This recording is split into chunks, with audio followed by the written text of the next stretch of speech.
previewing Week 9 in the NFL here at SBR Forum Videos, and we're talking right now with returning guest Jeff Cadillac from jeffcadillac.com. Jeff, thanks for being back with us this week.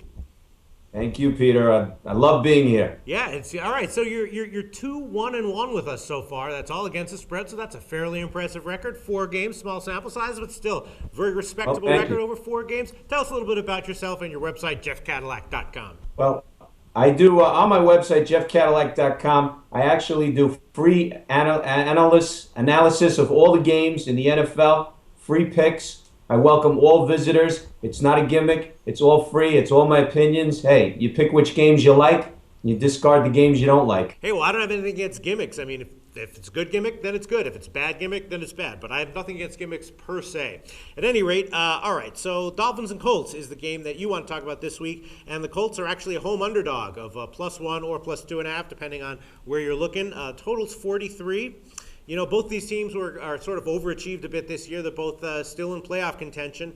Miami, though, they've sort of faltered a bit, even though they got a big win last week. The run game is sort of faltering a bit. The run defense is faltering a little bit as well. I'm looking at this game. I'm thinking I'm not loving either of these plays I'm about to say that I like, but I do like them both. I kind of like the Colts getting points, a few points, and I also kind of like the under 43. Both these teams play pretty good defense and ball control style of play. What do you like here, Jeff Cadillac? I actually like Miami in this game. Miami's been playing very well against teams that are second-tier teams. They played very well against the Jets. They surprised them on special teams. They had a block kick. They also had a block punt. An onside kick and a block punt. They surprised the Jets, and their run defense happens to be in the top 10 in the NFL, and that's something that I like. I mean, it's gonna force Andrew Luck to definitely pass the ball. And the cornerbacks for the Miami Dolphins have been improving throughout the year. So, you know, and Miami is 3-1 against the spread on the road. Granted, Indianapolis is 3-1 against the spread at home, but they have beaten a lousy Minnesota team. They beat Green Bay on an emotional day when their coach was basically admitted to the hospital. And they also they've lost against the Jaguars at home. I mean, you know, the Jaguars are really in the toilet this year, Sure. very, unbelievably.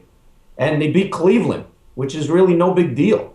I mean, unless you're the San Diego Chargers, they can't, they're the biggest fakers, I think, in the NFL this year.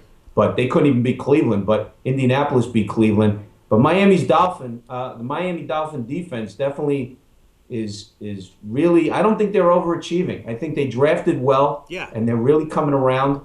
And I like Tannehill. He's gonna be playing this week, even though he had a bruised knee in the game against the Jets. But the backup, Matt Moore, he played well when Tannehill was out.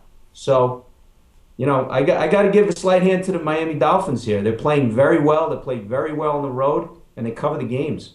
I see where you're coming from. Again, I'm still sort of feeling my way out about this game. I just first of all, I previewed the Miami game last week against Jets, Indian Cowboy. We both said we loved we both loved Miami in that one. So I definitely understand. I feel you on Miami, and in general, I think I like the makeup of the team. It's just something strikes me as a little bit wrong about this spot for them. I don't really like them as a road favorite here. What do you think about the under though? Both these teams tend to play good defense. They tend to run a lot. You think the under 43? I mean, if you look at the Colts home games this year, most of them, I think all of them have gone under 43, or maybe one against the Packers, I think. I think it's going to, I agree with you on this. I think it's going to be a close game. I think the under is something that, people might want to, if they can, maybe tease it down with another game, or maybe tease it up, depending on how they feel. You got two teams that don't score a lot of points, but they do win games. And, Andrew Luck and Tannehill. Tannehill was not, the darling of the draft, but he's playing very well. No, for sure. He's come around. I absolutely agree with you. All right. So I guess I will officially disagree with you on this one. I will lean slightly towards the Colts on this one, but I think we both agree on the under, and I think that means that we both can agree that the Colts as a tease might be a very good play. I will agree with you there, Peter. Okay, all right. Thanks, Jeff Cadillac. We'll talk to you again next week.